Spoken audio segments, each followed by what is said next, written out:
Hey guys, right now I'm going to talk to you about understanding ions. First of all, let's write that, ions. Please don't confuse this with the metal ion or the thing that you iron your shirt with.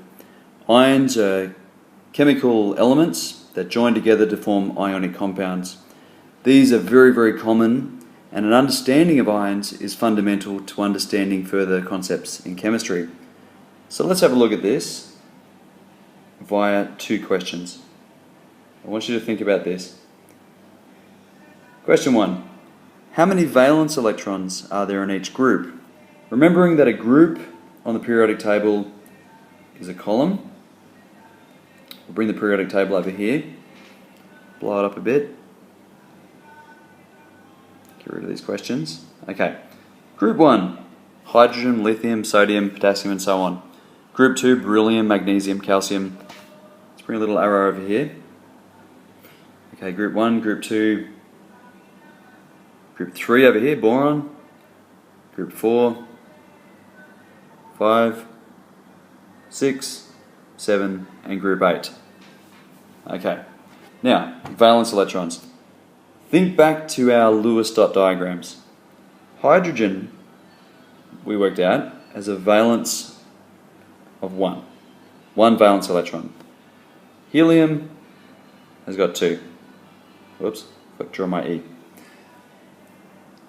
Lithium, being 3 on the table, has got not 3 valence electrons, but 1, just like hydrogen, because we've got to remember that in our first electron shell, we've got our 2 electrons, and then a possibility of having 8 in the second shell, and in subsequent shells after that. Okay, so how many valence electrons in each group? In group 1, we've got 1 valence electron. In group 2, we've got 2. 3 for 3, and so on. 4, 5, 6, 7, and 8. Okay, what does this tell us though about the charge that any atom in any of those groups will take? So first of all, I'm just going to get rid of these numbers if I can. Okay, excuse me while I rub this out. That's going to work. Okay. So, let's bring this table down a little bit. What is the charge of each group is this question. Can you see that? What is the charge of each group? Understanding the charge of atoms helps us understand how they pair in ionic bonds. Okay, so let's just put this back down there. Alright, now let's consider hydrogen for example. We can remember that it's got 1 valence electron. We've got to remember that an atom can have up to 8 valence electrons in its outer shell. Hydrogen, with just 1, is much more likely to lose that electron, alright, to something that has, or something that is more electronegative, such as fluorine, for example, which is going to try and drag that electron away. As a consequence, hydrogen minus its 1 little negative charge there is going to take a positive 1 charge. Beryllium, in group 2, has got 2 valence electrons. Just imagine, using the same logic, that those 2 electrons are more likely to be lost from that atom than for it to gain another 6 to form 8 valence electrons. Therefore, group 2, all of these guys, are going to take a positive 2 charge, having lost their 2 negative electrons. So let's just write 2 plus there, and we'll write 1 plus here. Okay. Now, back over here. I'm not going to be able to move that. Okay, anyway, group 3 is going to take a 3 positive charge. Group 4 is going to take a 4 positive or a 4 negative charge. Why is that? Alright, let's have a look at carbon. Carbon, being 6 on the table, has got 4 valence electrons. Thinking about the possibility of gaining or losing electrons, carbon is just as likely to gain 4 electrons from someone else as it is to lose its 4 electrons to another element. This means that carbon and other atoms in that group are likely to form a positive 4 or a negative 4 ion. Group 5 is going to take a negative 3 charge. Let's have a think about this too.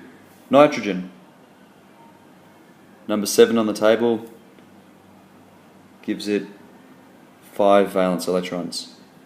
It's going to try and drag over another 1, 2, 3 electrons from someone else, which is going to make it 3 charges more negative, giving it a 3 negative charge. Okay, it's not a great stretch now to see that Group 6 will take a 2 negative charge, Group 7 will take a negative 1 charge, and Group 8 is going to take no charge at all because all of the elements in this group are already stable, meaning that they've got a full valence electron set. Let's have a look at neon. Neon is number 10 on the table. Okay, using your knowledge of valence electrons and Lewis dot diagrams, you know that it has 8 valence electrons. This is stable. It won't lose any electrons and it won't gain any. It's a stable element. These are called the noble gases for this reason. They're very noble because they're not reactive. Okay, now that we've got this knowledge of the periodic table and the charges that the different groups take, I'm just going to get this out of the way, we can start looking at the types of ionic compounds that are formed. Let's just look at a common example. Sodium over here is number 11. Chlorine over here is number 17. Sodium has got how many valence electrons? Well, group 1 has all got 1 valence electron. So let's just draw our sodium over here with a positive 1 charge. I'm just going to put positive. I'm not going to worry about the 1 because it's understood that positive 1 is the same as just saying positive. Okay, chlorine. As we know, being in group 7, has got 7 valence electrons. So chlorine over here, 1, 2, 3, 4, 5, 6, 7. Remembering, gives us a negative 1 charge because it's very likely to take an electron from someone else to fill up that valence electron set. So I'll just get rid of that if I can. Okay, chlorine therefore has got a negative 1 charge. And again, I'm not going to draw the 1, I'm just going to put a negative sign there. Okay, these guys will come together, sodium chloride. Notice that I called it chloride and not chlorine. The reason for this is just the chemical, or the way that chemists call ionic compounds. Sodium, let me write this, chloride, IDE ending, not INE, tells you that this is an ionic compound. Okay, stick around for next lesson when we talk about ions that take a positive 2, positive 3, negative 2 charge. Thank you.